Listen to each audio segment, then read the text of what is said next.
Les sénateurs ont renforcé le texte hier, luttant contre la dérive des locations meublées touristiques type Airbnb. C'est le fléau de certaines communes comme Bayonne, Marseille ou même dans certains arrondissements de Paris.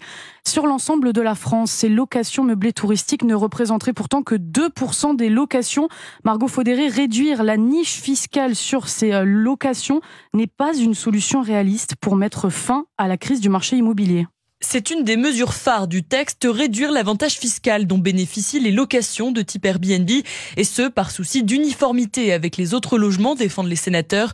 Mais pour Dominique de Buire, le président de l'Union nationale pour la promotion de la location de vacances, cette mesure va surtout pénaliser les propriétaires. Dans 9 cas sur 10, ils utilisent la location courte durée pour compléter leurs revenus. Je rappelle que le revenu moyen annuel d'un hébergeur est de 3 900 €. Il faut arrêter avec le mythe de l'hébergeur profiteur, ce qui n'est pas du tout le cas. Surtout, les meublés touristiques ne représentent que 2% du stock de logements.